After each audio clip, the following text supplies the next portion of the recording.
All right, guys. So James Gunn just did an interview with IGN, and he clarified some things about the DCU.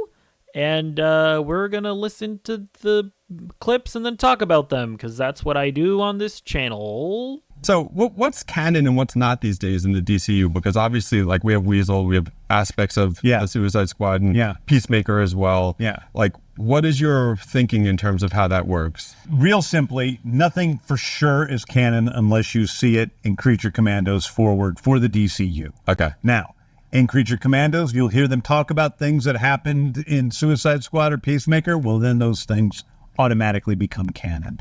The truth is, almost all of Peacemaker is canon, with the exception of Justice League Appearance. You're late, you dickheads.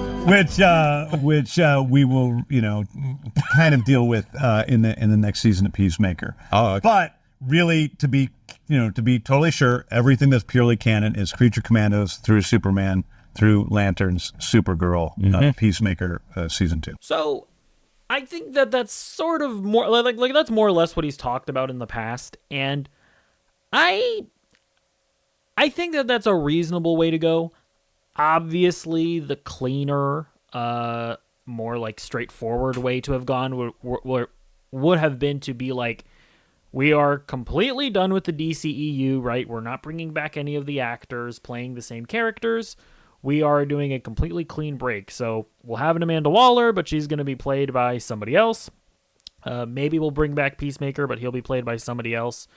I mean, like, the reality is that it absolutely was confusing, right? Like, they've kind of tried to, like, move away from it, but there was that period of time when James Gunn announced his initial slate, and we were getting, like, The Flash and Aquaman and Aquaman the Lost Kingdom and Shazam Fury of the Gods and Blue Beetle, where it was just the thing of, like, how is this all going to go into and translate into the DCU? Like, nobody really knew. And then by the time we got to Aquaman the Last Kingdom, which is, like, officially the last DCEU movie, it was pretty clear that it was like, oh, so they're not actually going to weave into the DCU in like a neat way. It literally is just, we had to get these last 4 movies out, and then we're just going to pick up with whatever James Gunn is doing next. And based on what James Gunn said there, it seems to be the case that the new DCU is going to be a new universe, and the characters that overlap from the DCEU into the DCU, they're essentially going to be variants, to use MCU terminology. They're going to be variants of the old DCEU characters, but they're just going to have a lot of the same history, right? Depending on if James Gunn wants to pick up those character story arcs. So Peacemaker Season 2, as James Gunn explained there, is going to be very much a sequel to Peacemaker Season 1, but it is fundamentally a different Peacemaker, though. He's just going to have a lot of that same history, right? Anything that contradicts with the new DCU, well, that's from the old DCEU, and it's not a part of the new DCU, right? He talked about the whole Justice League situation. I guess the Peacemaker in the DCU, he probably didn't interact with the Justice League. So they're probably going to save those interactions for him interacting with David Cornsweet or whoever they get, to play Aquaman in The Flash. So it's one of those things where it's not clean, it's not nice, it's not tidy, it's not like the most satisfying thing in the world, but it's a decision that I'm okay with, because at the end of the day, like, I do want a second season of Peacemaker. Like, I do. So, like, while I think I might have, like, I probably would have gone with the decision of, we're just going to do a clean break. At the end of the day, like, am I mad that I'm getting a new season of Peacemaker? Like, no, I'm not. And this actually leans into this next thing that he says. I mean, does canon matter anymore anyway? Well, one of the weird things to me is And none of this is real. It may be alarming to people, but none of it is real. It's all just stories that we're telling about characters, and hopefully there's authenticity and truth to those stories because we care about those stories. The characters, the actors, the performers, the animators, they all care about these stories. But it's not real. Right.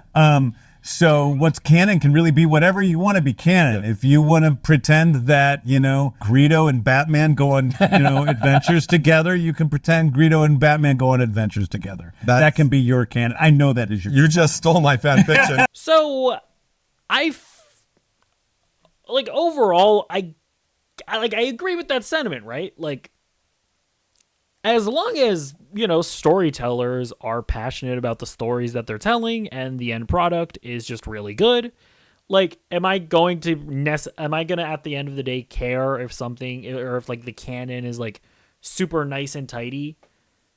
I'm somebody that probably wouldn't, right? Like, when I look at something like Star Wars, for example, a lot of people, I think, kind of like to cope with themselves, talk about how like, oh, well, they need to be, they need to be more like George Lucas's vision, or like, well, the problem is that they made all of the extended universe non-canon, and they should have kept all of that stuff canon, and they made their own stuff, and that's why it's bad. And it's like no, like modern Star Wars is bad because it's bad.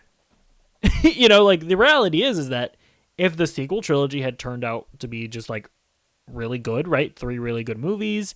If the Star Wars Disney Plus shows sort of maintained the consistency that they had with like the first 2 seasons of The Mandalorian, then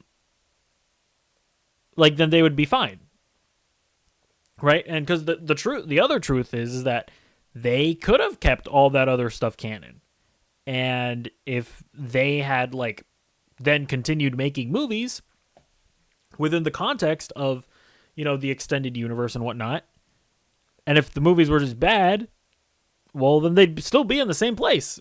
Star Wars would still be in the shitter.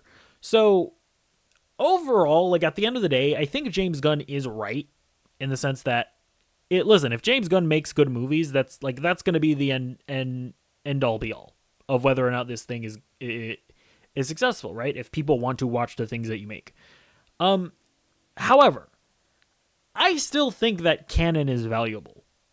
Like, I don't necessarily know if I love the idea of and to be fair, he didn't come out and say this, but it's kind of something that like his statement there kind of makes me scared in a sense of like, is he like kind of saying that that canon isn't going to be an important part of his DCU? Like, I understand that it's confusing right now because they're doing the transition between the DCEU and the DCU, but I would hope that a part of his initiative with making the DCU in the first place is that he's gonna like really put a ton of effort into canon now. Like, his overarching story, all of the overarching events and whatnot is going to now actually be like super important and consistent and whatnot. Like at the end of the day, like, is canon the most important thing? No. Do I still appreciate it when the story that I'm watching like has like a really neat and tidy canon? Like, yes, that is something that I appreciate, and that is something that I like.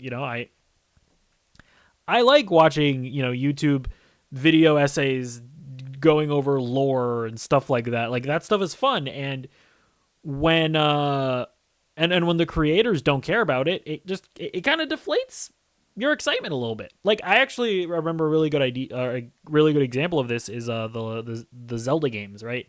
Breath of the Wild and Tears of the Kingdom. Like, I remember after Breath of the Wild, like I watched a bunch of video essays talking about lore and theorizing about a bunch of stuff that was presented in Breath of the Wild. And then when Nintendo put out Tears of the Kingdom, like, so many like Zelda video essayists just kind of stopped covering Zelda lore because they were so deflated, because in Tears of the Kingdom, Nintendo just didn't like there were a bunch of like inconsistencies, and not that I could go into depth on this, but basically their explanations were that because Nintendo seemed to just not care about Zelda lore when it came to Tears of the Kingdom, and there were inconsistencies between the two games. Like, a lot of the stuff that was set up in Breath of the Wild was just not followed up on in Tears of the Kingdom, and it overall just made thinking about this world, fantasizing about this world, and just like living in the world, it made it seem way less interesting. Because, again, if the creators don't care, then it's hard for the audiences to care as much. So, yeah, at the end of the day, I guess just to wrap up my thoughts here, I think it's messy, but at the end of the day, I don't hate the decision to just kind of pick and choose what's canon and what's not canon. But I really hope that moving forward, James Gunn still is going to now put like more of an emphasis on the DCU canon, making it nice and tidy, keeping it consistent. And yeah, so let me know what you think in the comments down below, and I'll see you in the next video. Goodbye.